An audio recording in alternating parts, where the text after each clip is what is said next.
mean, yeah, this is kind of like history of how cryptos got started. Right. So you can have an understanding. Yes, it is. And you know, I was in college in the mid 80s, and I was the first, my senior year, second senior year, was the first year that they made computer classes, like everybody had to take a computer class.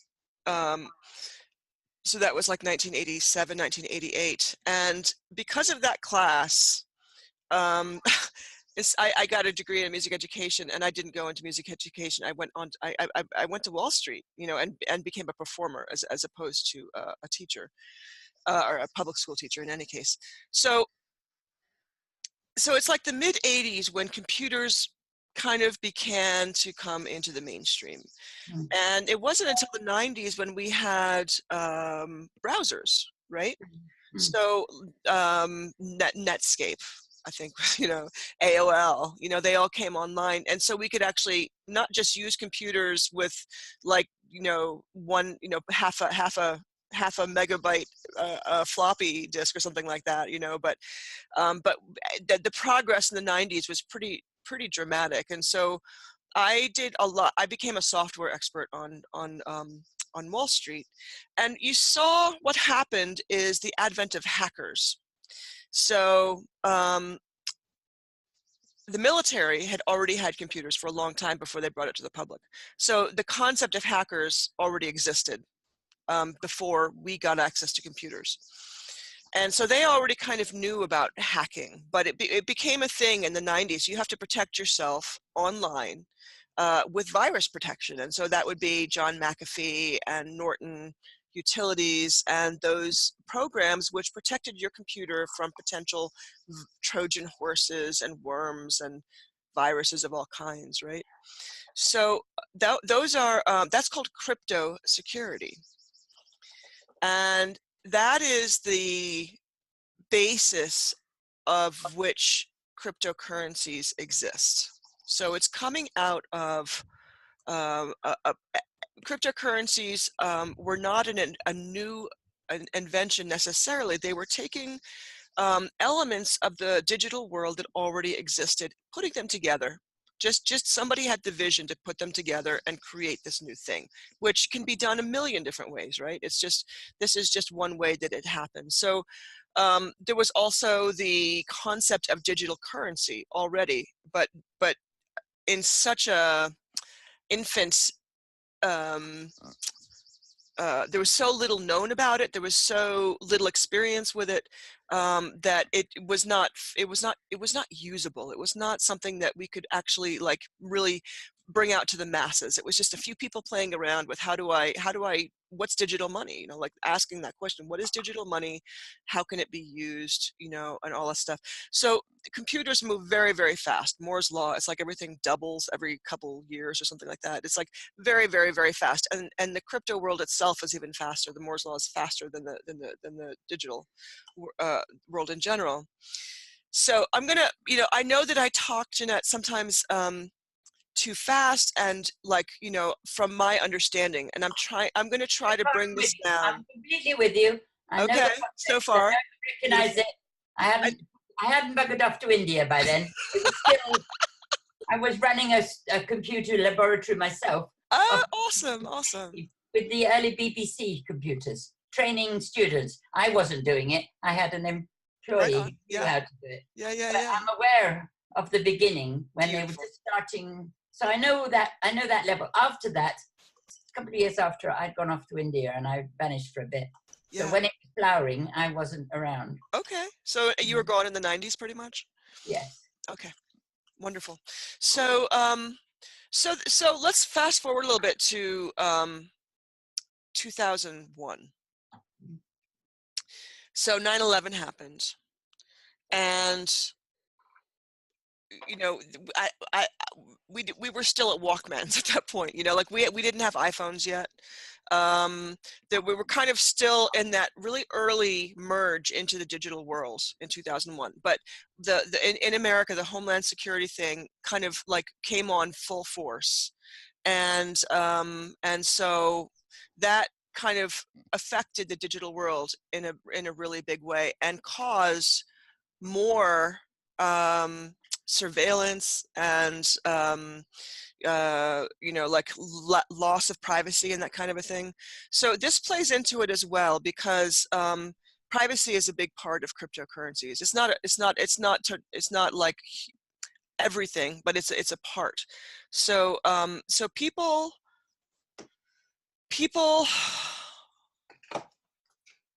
don't necessarily want everybody knowing their business, right? I mean, it's like privacy is a right. We consider privacy to be a right, and after 9/11, that became less true, that privacy is a right. And so this is another thing that plays into the advent of cryptocurrencies. Now we're going to fast forward again to 2008 and the banking crash. So Occupy Wall Street came up out of the bank bailout. So what happened is the concept of too big to fail came online. So our tax dollars paid for the banks to be bailed out so that they could continue to work because they had literally run themselves into the ground. And so the ludicrousness of that gave rise to Occupy Wall Street, which was a movement about systemic change. And this usury. I mean, the bank industry being just like, completely self-interested and really with the fees they charge and everything just ridiculous against the people who need to use their services. So Occupy Wall Street was an idea-based movement. Like, how do we, like, what do we have? How do we get around this obstacle? What are our choices? What can we make happen? What's possible here? And out of that was what inspired the anonymous entity called Satoshi Nakamoto, who is either one person or a group of people, to invent cryptocurrencies and the blockchain. So Satoshi Nakamoto once you get into the crypto world, you're going to hear that name over and over and over again. Satoshi Nakamoto, Satoshi Nakamoto.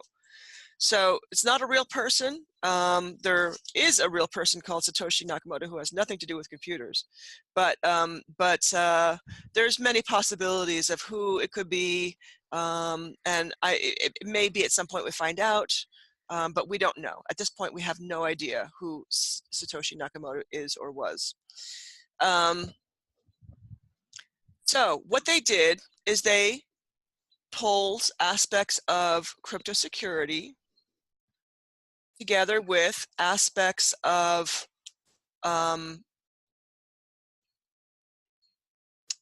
decentralization. So a bank is a centralized, like the Federal Reserve, the Bank of London. These are central banks. Every country in the world has central bank except Iran at this point in time. And that itself is very, very telling. Central banks in the United States is called the Federal Reserve.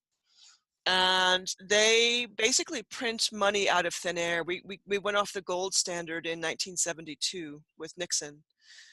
So it's not backed by anything, and they just print whatever they need. We've had since 2008, we've had this thing called quantitative easing, which has been just nothing more than a way to print more and more money, creating more and more and more inflation in this country. So, so it's really a pretty tremendous vision to and also a comprehension of the extent of corruption at the federal level that inspired the first Bitcoin. Bitcoin is the first cryptocurrency, and so I'm going to talk a lot about the decentralization aspect of it. But essentially what happens with cryptocurrencies is you are in control of your own money. You don't put it in a bank. Banks are gone. And banks are very, very scared of cryptocurrencies, of course.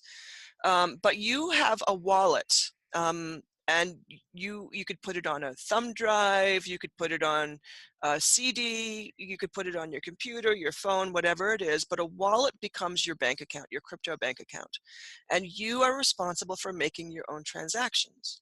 So when you're doing a money transfer someplace, you get your routing number and you get your account number. This is the same kinds of strings that we deal with in cryptocurrencies. It's very, very, very similar. And so it's not unfamiliar to your banking experience, but you're the one making the transaction, not a teller. And at this point in time, they've made it so simple that it's really difficult to mess up. But the level of responsibility is very high. And so we have to take responsibility for our transactions, for making sure that we know how to do them correctly. And I always, always recommend when people are getting started with cryptos, never do a large transaction to begin with. Always, always do something for just a few, whatever coins you're dealing with, to make sure the transaction goes through and make sure you're doing it correctly. And then you get the hang of it, and it's just like literally clicking a button. It's so simple at this point in time. So you're taking your financial holdings into your own hands. There's nobody holding for you. You are holding. And that's ultimately the purpose of decentralization, is that nobody else controls your money. You control your money. And that is very powerful. So so Bitcoin is the first cryptocurrency made by Satoshi Nakamoto. And there was a cap put on, like, what's, how do you value this thing, right? How do you value something? So Satoshi said, we're only ever going to have 21 million Bitcoins. So like the American economy is something like 800 trillion or something like that, some crazy, crazy number. Maybe not 800, but like maybe 10 trillion or something like that. So economies kind of have a cap, and then every time you go over it, it's inflation. If you go over the cap of a regular economy, it's called inflation. So Satoshi says, we're not going to have inflation. We're going to just have, we're going to, like, with time and limitation, and a lot of people in marketing know this, is like when there's scarcity, things are more valuable. So 21 million is, at the time people said, well, that's a lot, but right now, today, one Bitcoin is worth $8,600. It's insane. It's way more than gold. It's worth way more than gold, way more than platinum, way more than any precious metal. So, I mean, if you could just think about that for 1 second, one Bitcoin equals $8,600. It's extraordinary. So the original owners of Bitcoin, anybody who has not sold out throughout the years, are extraordinarily wealthy people. And one of those people who was an original Bitcoin holder and possibly a part of the Satoshi Nakamoto group is the person who created Digital World Exchange, which is the organization that I am affiliated with. And it's kind of ironic, and this is just kind of an aside, but as I've been doing webinars for Digital World Exchange, I had the realization. I said, this whole entire platform feels so much like Bitcoin. Like it feels like what Bitcoin was supposed to be. Whereas so many, like, what you guys, what most people get from the crypto world is, running guns, running drugs, human trafficking, like, like it's used for bad stuff, and so this is an attempt to get back to the original idea of mass economic empowerment, equality in economy, as opposed to 0.001% having all the money and everybody else suffering. So it is literally an exercise in equality. So it's built on something called the blockchain. And if you have any experience with databases, it's really kind of a database. The blockchain is a series of cells or blocks which hold information on transactions, can be other things, but in the use of cryptocurrencies, a cell or a block will hold information on a transaction. And so Bitcoin has all blockchains are built off at some points in some generation. Bitcoin blockchain is the origination of every blockchain that exists because of the genius of how it was built. So a blockchain is the way we keep track of our transactions. And there's not just like with Bitcoin that you've all probably heard about mining, right?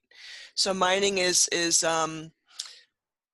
computers crunching numbers to process cryptocurrency transactions. So the blockchain is like the storefront. It's not the storefront. It's not the right term. It's like the vaults. It's like it's where everything is kept in perpetuum. It's the warehouse for everything to do with cryptocurrencies. And just warehouse? What you said? It is the warehouse. It's like a warehouse or a storehouse for what is like a warehouse? The blockchain. All right. Yeah.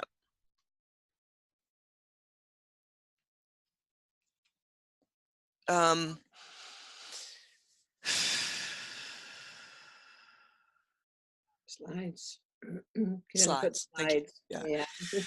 Okay. And there have been many innovations on the blockchain, but I'm just going to stick to the original Bitcoin blockchain.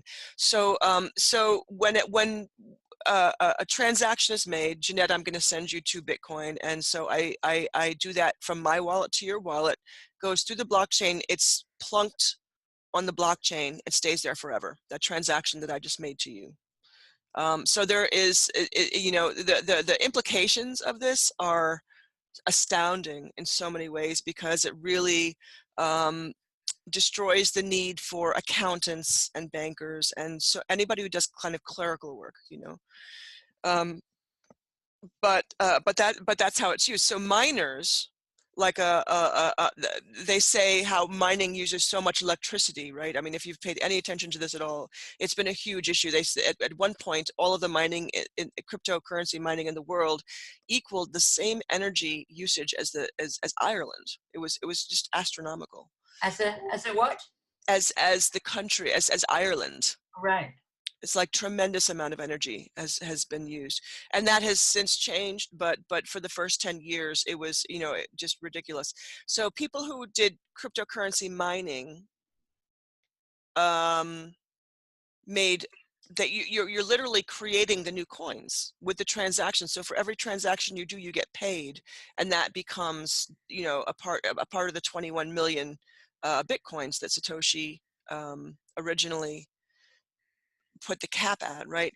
So what happens is we're at year 11 now of cryptocurrencies. It started in 2008. The first transaction was made in 2009. So we're at 10 years of the first transaction of Bitcoin. So that's a long time in the crypto world. It's a long time with computers. If you imagine where computers were 10 years ago compared to now, that's a much less, it's a smaller comparison than what's happened in the crypto. It's gone so freaking fast. It's unbelievable, unbelievable.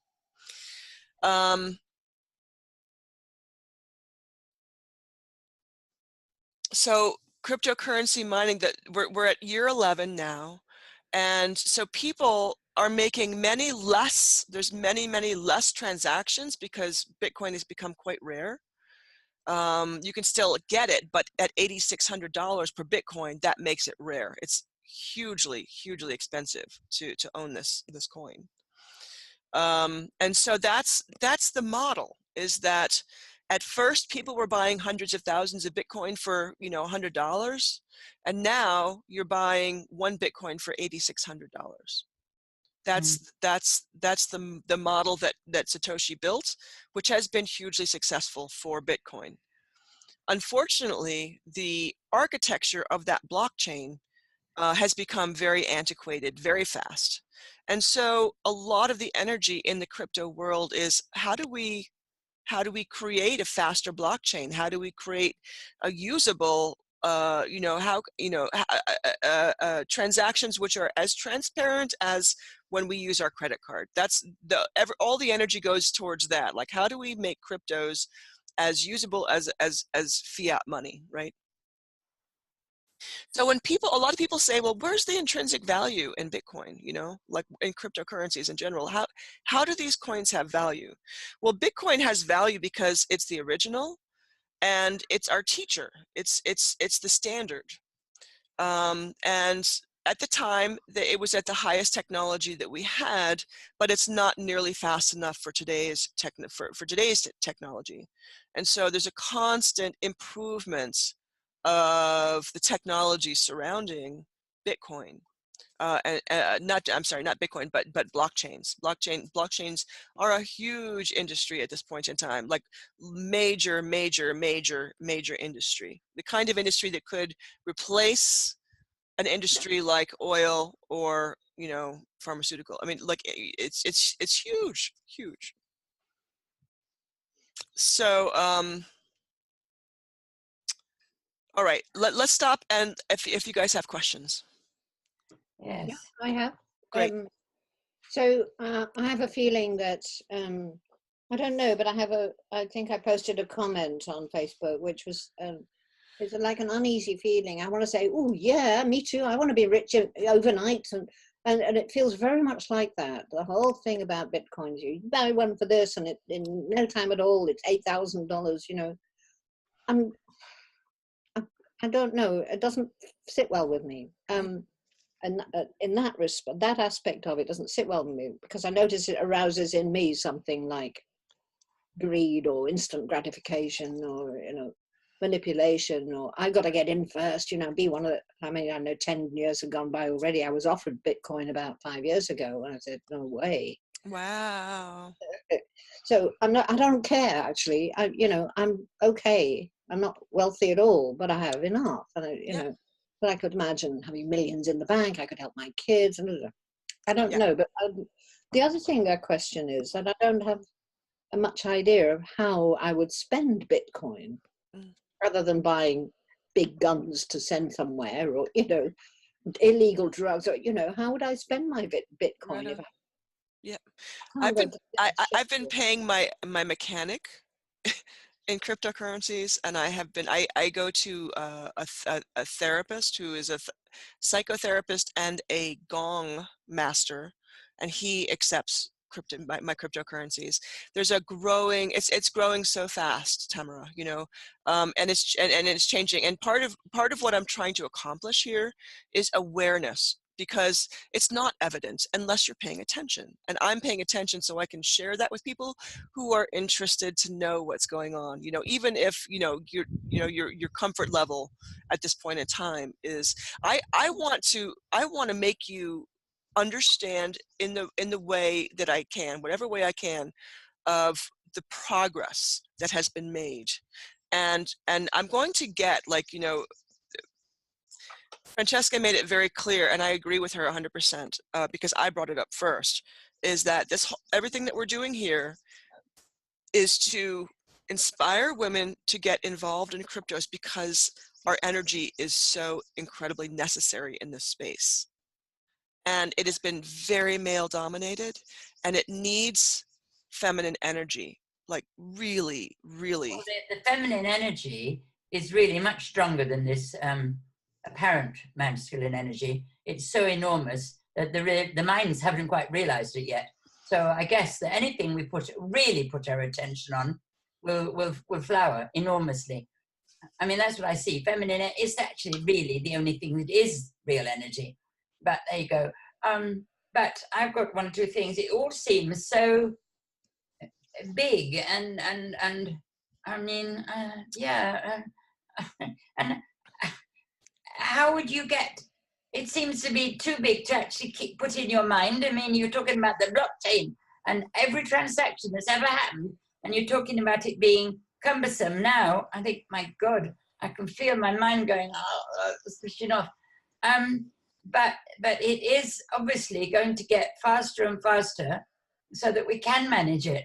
I mean, I can see the picture of it in my mind, not in my head very much, but in my heart mind, you know, I can see.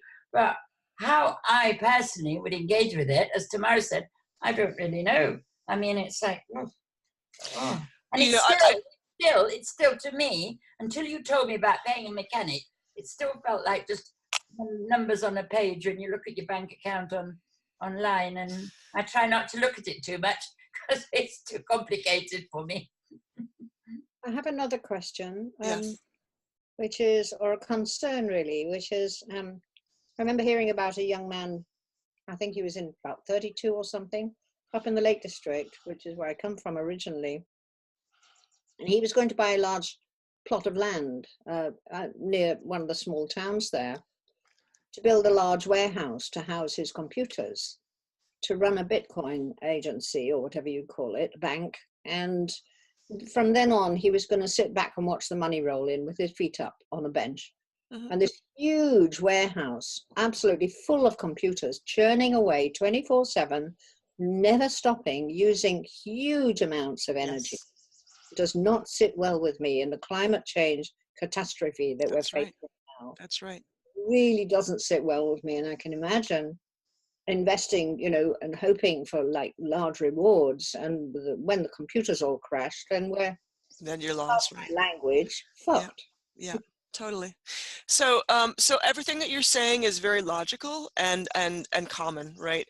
And I just want to assure you that as we go through this series, all of those, everything that you've just addressed is, I will be addressing, and you will see how the evolution has included those very specific things so that they are no longer concerns. And how do you use it? You know what? Just, this is a foreshadow. Digital World Exchange has built itself to be an economy, not just a coin. So it's so brilliant.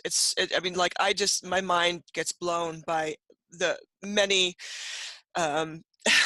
brilliant evolutions that happen on this platform. But it's not just a coin, it's an economy. And so there's a marketplace being built, which is going to rival Amazon and whatever huge companies are out there,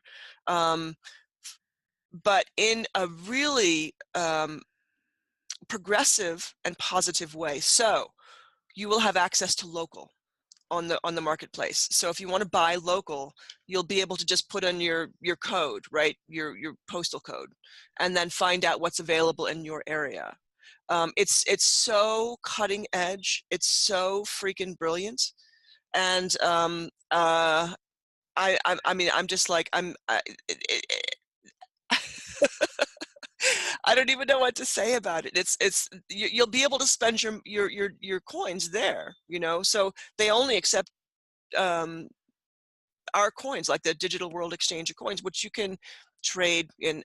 All future episodes that I'm talking about here, but you trade like if you wanted to go and buy dollars, or if I wanted to go and buy pounds, you know, like, you have to trade for it. So you can also trade for cryptocurrencies to do different things, because different coins, as it has evolved, different coins serve different purposes. So for instance, there's one coin, it's called the coffee coin.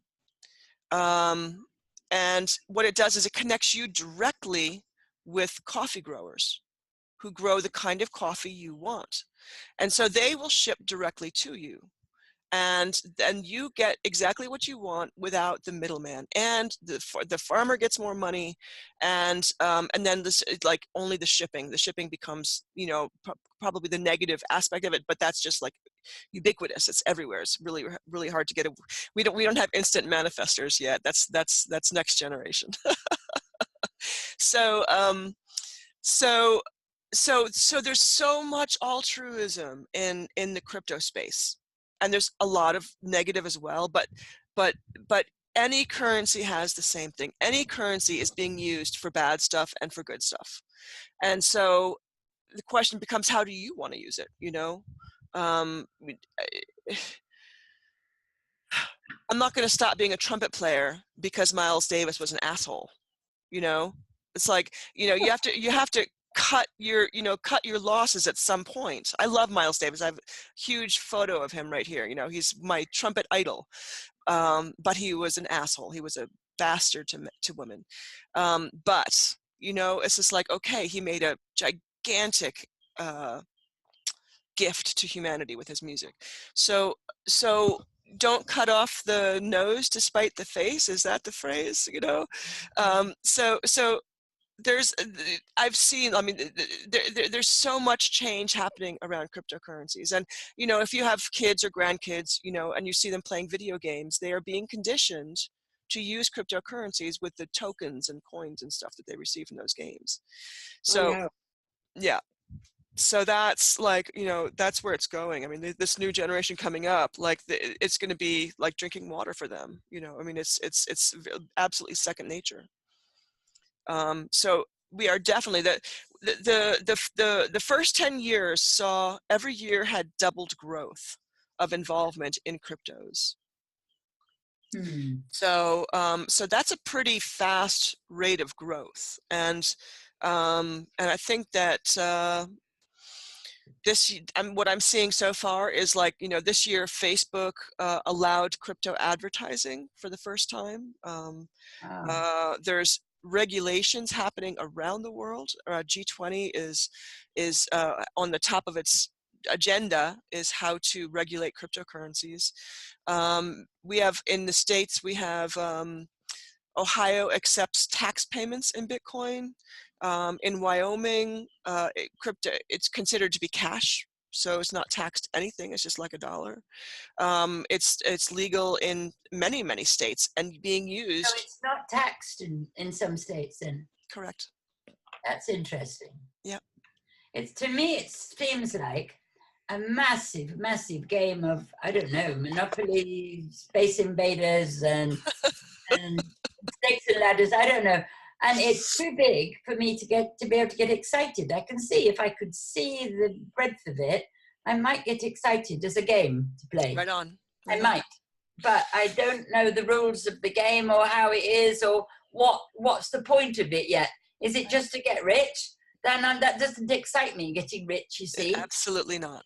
I mean, not for me. It's again, Jeanette, it's I'd like to be free. I'd like to have the money enough to be free, but I don't really want to be billionaire. Right. I'd like to be able to get a headquarters for a big country house for us to play with what we're doing now. And that could be a few million, but I don't want it. I don't want to be a billionaire. I'm not interested in that. So what would be the point for me of playing this mega wonderful game? How could I get excited? I've got to be excited by it. If I don't, I won't jump. I mean, I won't just think of getting rich. That's not going to do it for me. Okay. So now getting back to the original purpose of me doing this is that, one of my ulterior motives is to get more women into the crypto space, because we need the women wisdom in there. Okay. That's one reason. The second is because there's a very specific opportunity right now. And it's the one that I've been involved with for a year. It's post USI Tech, which is what I was talking about last year. And let me tell that story because it's really important. I jumped into cryptos in 2017, in about August of 2017, when I saw that Bitcoin was shooting up. It went from like $200 in January to $2,000 in August. And so I said, oh, okay, it's time to pay attention to Bitcoin. So I got into Bitcoin, and then I found out about this USI Tech company.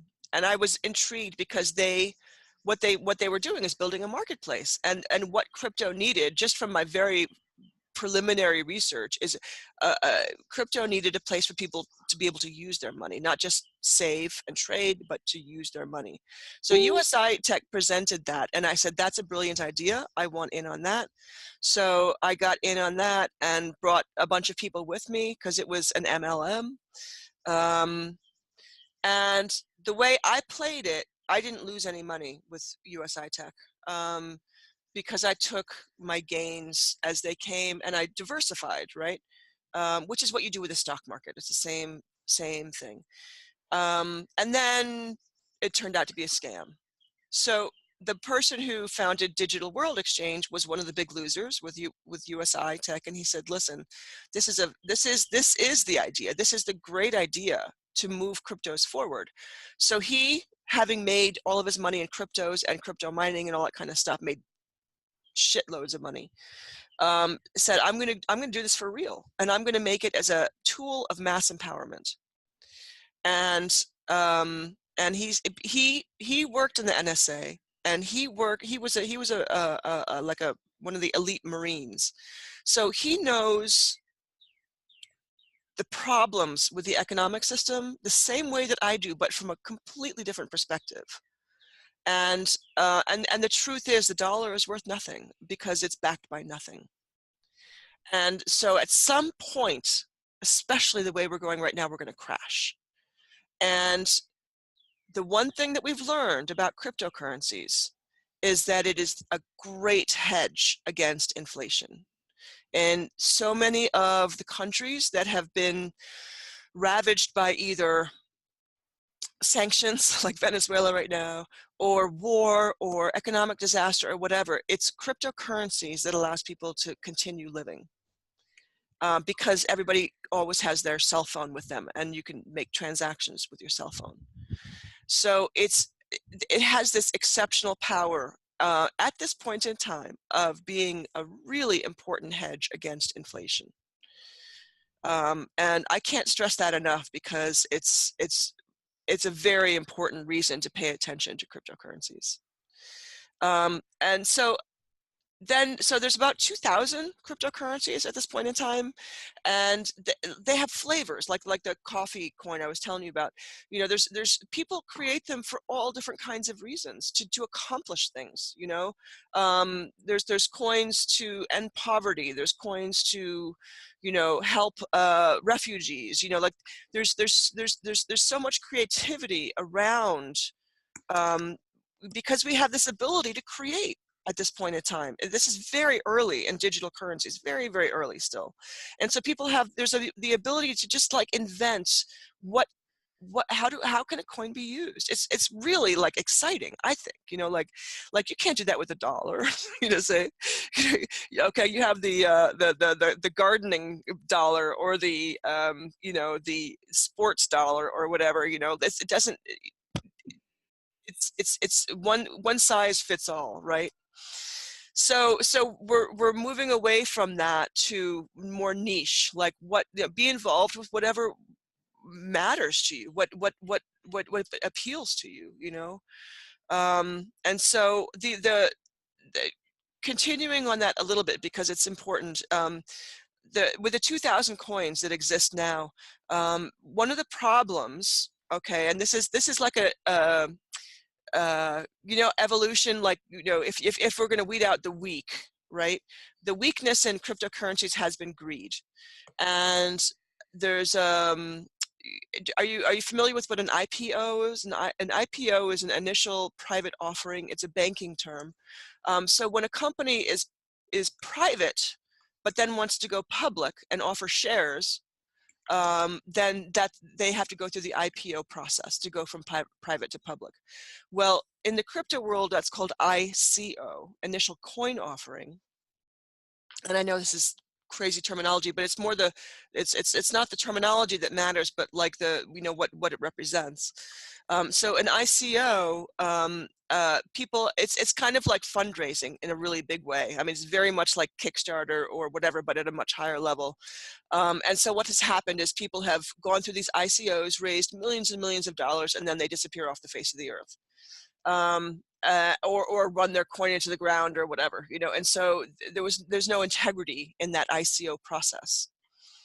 And so that has been one of the problems. And now that's part of the regulation process, is not allowing that to happen, not allowing the USI tax to happen anymore. The regulation process is actually coming online, I think, very, very fast, considering what doesn't get done in our governments. And so it is in their interest to get cryptocurrencies regulated so that we can use them for whatever it is that we want to use them for. So it's a lot of information, it's a lot of information, and I don't, it's so much like my experience in the crypto space is I have to listen to stuff over and over and over again to really begin to understand, what's at the fundamental of whatever it is, and so I don't expect anybody to have one listen to this and think, oh, okay, now I know everything about cryptocurrencies. You have to take responsibility for yourself at some level, and I can give you many resources to take your own steps if you want to. If you want to take your steps, I'm going to actually, in the video that I put up, I'll put some links to places where you can go and just listen and learn if you are so inclined. So Bitcoin was the first cryptocurrency. The blockchain is what it's built on. It comes out of previous computer innovations, and it's created as an economic equalizer.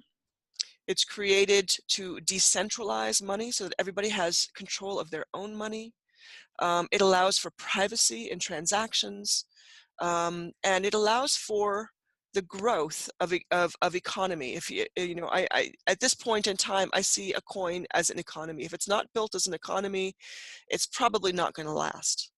And so that's just from my perspective from DWE, like seeing that this has been built as an economy, and now I'm like, oh, well, I mean, Bitcoin was an economy, but it was it took a long time to develop its value, and the coins that are built on integrity and the platforms that are built on integrity at this point in time are going to flourish because that's what people want.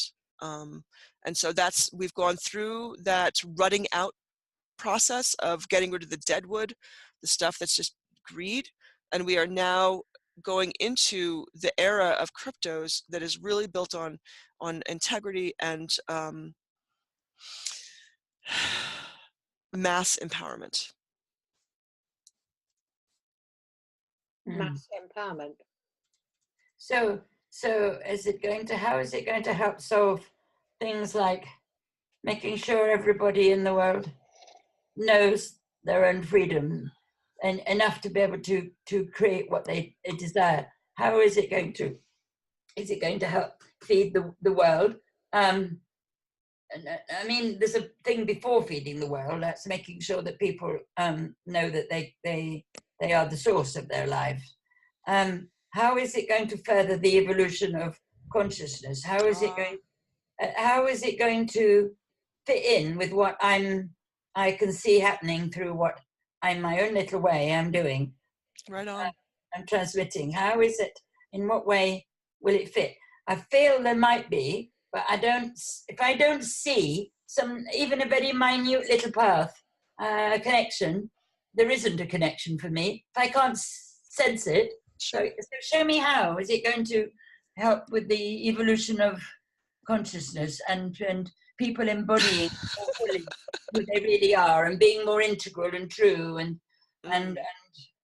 creating order and beauty and wonder and magic and Right, and that is going to be revealed over the course. I mean, it wouldn't be fair to everybody for me to just spend all my time making it work for you. All right.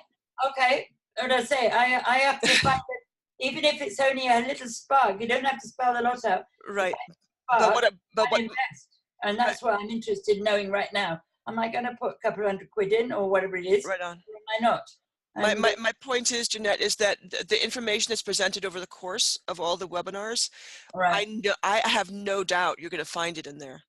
Today is like a history, like how did Bitcoin get started, and you're probably not going to find it in this one, but I think you are going to find it as you learn about how the development of it and DWE specifically, because there is consciousness built into DWE, and How do you mean? let me just finish my thing here for a second. I've already lost it. there's consciousness built into DWE, and I'm sorry, it's already gone. Okay, so how do I mean? The guy who developed it, having been involved with the original Bitcoin, original Bitcoin was built on unity consciousness. We're all equal. We're all connected. And when you look at the blockchain is connection, right? Literal connection. And so it's such a beautiful energy that it was created out of like literally raising us out of absolute mess. You know, like it's a quagmire. The political state of this world is a quagmire. And we're all getting pulled down unless we have that consciousness or the money to, you know, fly above the chaos. And so the intention of Bitcoin is not for the 1%, but for everybody, because we are all sovereign beings. Once we have once they knew to know it. Once we've arrived at that place of knowing that sovereignty even exists, right? Yeah. And so we have to get to the place of sovereignty. This is, you know, and this does kind of kick that into gear in a way, you know, like, hey, I can control my own money. Like, I don't have to store it in a bank. Wow, that's power. That's empowerment. That is sovereignty. Being able to control your own money is sovereignty. And so when you know, quantum physics is well over 100 years old at this point. Quantum consciousness is thousands of years old. And when you know that your government, especially the US government with this unbelievable budget, is well aware of these powers. They are well aware of quantum consciousness, believe me. And they have, way before I put 2 and 2 together and put the science and the consciousness together, or the spirituality together, they had already done that, right? But only at the very, very, very high levels. And so I believe that the NSA created Bitcoin in the blockchain. The NSA? Yeah, the National Security Agency. And what's the National Security? Is that some American thing? Mm-hmm. All right, so I'm not familiar with the National Security Agency. Yeah, I mean, I may be wrong. It's just it's a thought of mine. But I don't know what. I don't know what it means. That's actually kind of a long. It's a long conversation in itself, and a worthy conversation, but not something I want to get into at this right now. But I believe that it was created so that there's a time period. There's a time period of, I don't know, maybe up to like 2021, when we have the ability to influence the cryptocurrency world to be more than a tool of control. And it's built on unity, it's built on equality, and we have to claim that. You know, we have to claim that for ourselves. Otherwise, it will be co-opted by the same forces that we were trying to get away from in the beginning. And that's why I feel like it's so important to get people involved and putting your voice out there and in the creation mode of what is possible. How can we use this for our good as opposed to corporate good, right? So this is the constant battle, and this is the opportunity. That's really how I see this. This is the opportunity to take control once and for all of our value, our ability to live and create our dreams. And that comes not from having millions and billions of dollars or bitcoins or whatever. It comes from simply being awake. I mean, and knowing what your intention, knowing what you want, knowing what your heart wants, knowing what the future is. It's not comes from having lots of bitcoins. I mean, that's an expression of it, but the real power comes from here, nowhere else. Absolutely, Jeanette. But this is the how. So again, you know, yes, I agree with you 100%. But this is a how. Like how many people do I know who are living in abject poverty, almost everybody that I know. I know some really rich people, but almost everybody I know is barely making it. And so is that is that empowerment? No, that's not empowerment. I'm sorry, it's not. And I have never in my life been a person to chase money. I've had opportunities to be exceptionally rich in the past, and I have turned it down. I left Wall Street because of the greed. And all I'm trying to say at this point in time is, you know, You can the see it's opportunity one is way. Okay, I can see it's one way, but it's not the only way. And it is one way, yes. And the way money is at the moment is the pit. It's a mess. I mean, money is just, I don't know. You think one day you might go to the bank and there's nothing there. It's gone. Where? But Oh, listen like, to yourself, Jeanette. I'm sorry, just 1 minute, Tamara. Listen to yourself and then listen to this conversation. Okay? yeah, but you see, the fact that I've got money in the bank or not does not disempower me. I can imagine with my thought and my heart something and make it happen without money. Mm-hmm. Do you see what I'm saying? That's what I'm engaged in, waking up in the people who want to play with me. But yes, I agree. It's one way, and I'm still curious enough to see how the game goes. Beautiful. But Beautiful. but I don't agree that it's the way. It's a way. It's an expression. I'm not saying it's One the tree. way. It's never one said big. that. It's a tree or a big forest, but there are many other forests on this earth than that. But yeah, it's a quick way. If you could just go in and buy out the people who are cutting down the rainforest, that would be great. Get that done 1 minute. But there are other ways. You have to be aware of the shadow involved in money, and the shadow in money is huge. So I have to have a good look at this before I get into it. But yes, I'm still on board. Okay, good. Mm. Tamara. I was just going to say, I want you to really to complete what you wanted to say, and to let us know, because your enthusiasm is kind of lovely. Oh, good. Yeah, Good. I agree, Tamara. That's what excites me. It's worked for you. Playing, and I want to know what very well for you, and I'm admiring you for your your acumen and your enthusiasm. I think that's fantastic, and I'm interested also that you are going to offer it. I think I understand this to be an introduction to a training or a course with much more detail and so on. Yeah, so this is just a kind of historical perspective, right? So the people have understanding of, how it started, what are the factors that influenced it. Yeah, it really helps me. Right. Yeah. And then the next one is going to be more on, I mean, there's so many things that I could concentrate on, but I think it's this opportunity that we have right now is so time sensitive that the next one is going to be on Digital World Exchange, so that anybody who does want to take advantage of this very extremely time sensitive opportunity has the opportunity to do that. And so ultimately that kind of, there's things that we can do as a group for the people who want to learn about how to get involved and make transactions and stuff like that. But I can also do it one-on-one as time permits. And so I just feel so strongly that this group of people has such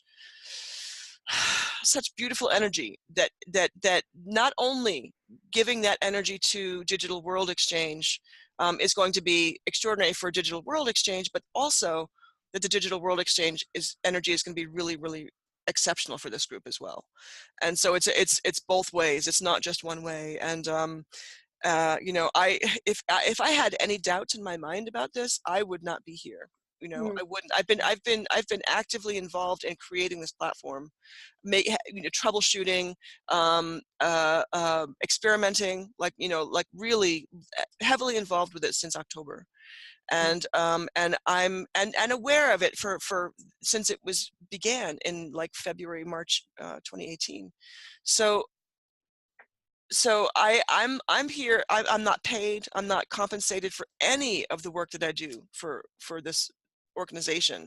I'm doing it because I see the intrinsic value of it, and I think it's an extraordinary company with extraordinary ideals, and this particular time is magical for anybody who is interested in wealth building, short term and long term. So So that's why I'm here, you know, no ulterior motives, no nothing, you know, just literally giving information to people who may or may not be interested in it.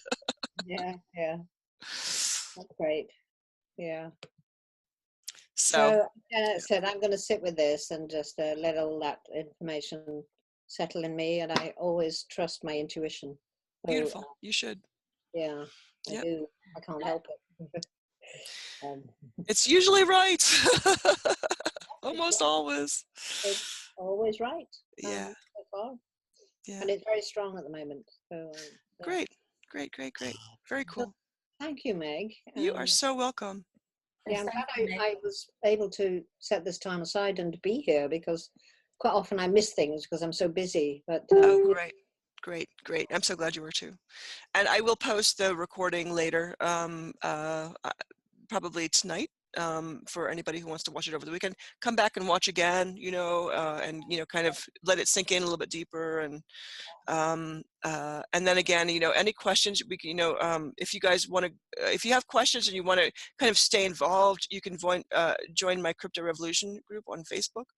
thank you. Where the purpose of that is not only to talk about DWE, but also to let people know what's happening in the crypto world. So we're just keeping up with all the updates of what's happening in the world. So DWE? it's with DWE, but the crypto, it's called Crypto Revolution, is the name of the Facebook group. DWE, what does that mean? So Digital World Exchange. Oh, right, I got it, yes. Yep. Yep. Yep. Yep. It's like a Bitcoin. It's like a name for the So structure. it's the Digital World Exchange is an entire cryptocurrency platform. So we have right now we have one blockchain. We're going to have another blockchain soon. We have and we have three coins.